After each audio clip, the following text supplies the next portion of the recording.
senga ow'ensonga na bw'ataayogere bingi nnyo yakola omulimu omulungi ogw'aba metron y'ensonga lwaki buli kyonna ky'owulidde senga ow'ensonga ye yakikola. Hallelujah. Matayo 18:19 egamba, when two agree on something it shall be granted.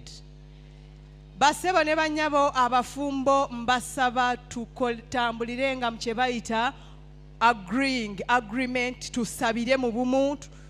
Muyina ensonga gye mwagala okuggusa gireete ku mmeeza mugisabire aba babiri. Kyonna kye mukkanyaako nga babiri kijja ku Katonda akikola ki? Akituukiriza mu linnya erya Yesu.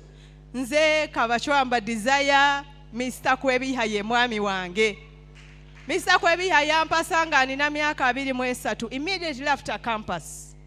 Naye kino kye mbagamba ekyokuteesa nga agreeing on something together nakirabirako obujulizi.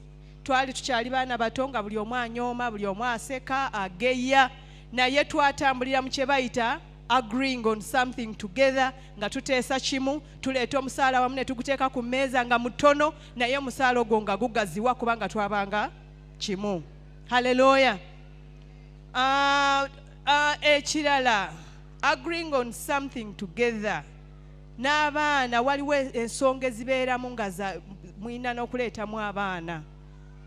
Musooka ne muteesa nga planingira family nga taata ne maama, naye waliwo endala nga mwina okutuula nga n'abaana bammwe mugambe tuteesa kola kino, tugatte emikono tusabe. That is a prayer of agreement. Ngenda basaba tukozesenga kye bayita prayer of agreement mu linnya erya Yesu Kristo. Ensonga endala gye njagala okukwatako y'ensonga ey'abantu okubulwa appetite. Lack of appetite. Abakyala babulwa appetite, abasajja babulwa appetite. Omu n'alyoka awoza n'agamba omuntu n'olya ebijanjaalo buli lunaku appetite bituuka ne bikuniwa.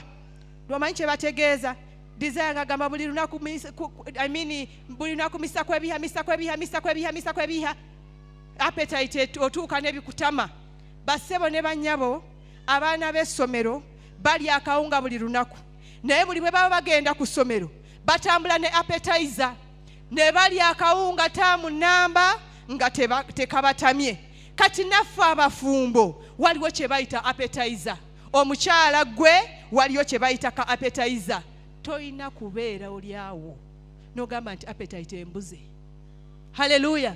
Ekisooka okubuza appetite bukalu. Boneetereza ne weerunga obukalu bono, if you lubricate yourself appetite ejja kudda. Ekirala ekibuza omwami appetite kukusanga nga oli lwazi naye kimukola ki?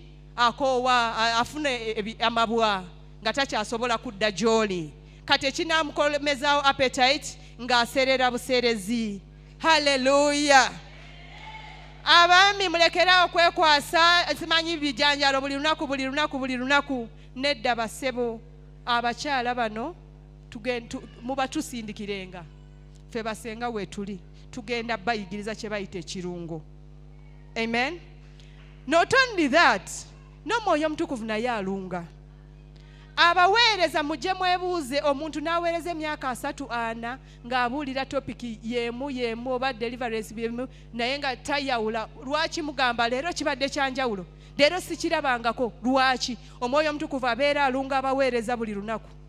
Nga bw'alunga omuweereza buli lunaku kubanga omuweereza oyo akisabira nagamba okubikulirwa okupya.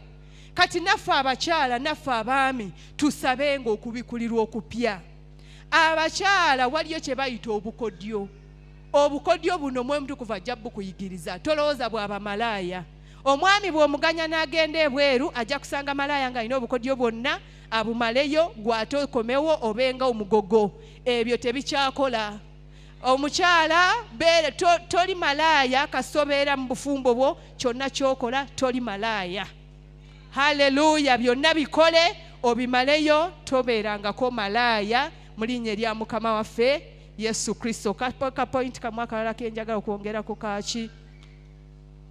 Oh, Holy Spirit quicken me. Holy Spirit quicken me. Ka message kange.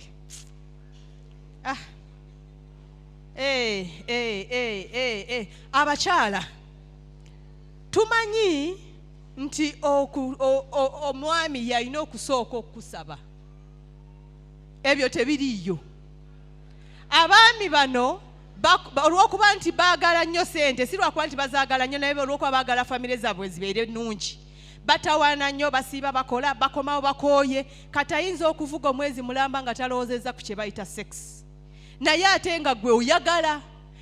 Abakyala abasinga balinda abaami baabwe babasabe.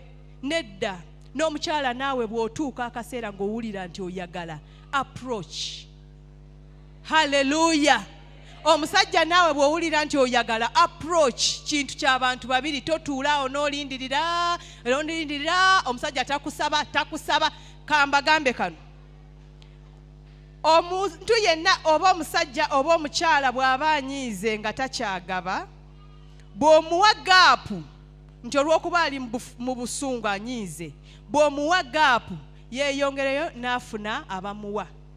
Naye gwe buli bw'olaba nti spouse wo munyiivu, ekigenda omuggyako obusungu is sex.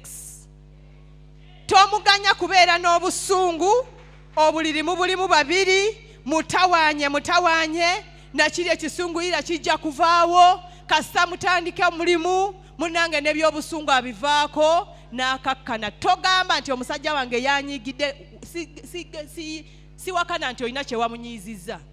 Yes, nakoze ensobi n'anyiiga, naye olina mujjayo mu busungu obwo. Ate seksi yejjawo obusungu. Omukyala wo tomuleka kunyiigira myezi 3.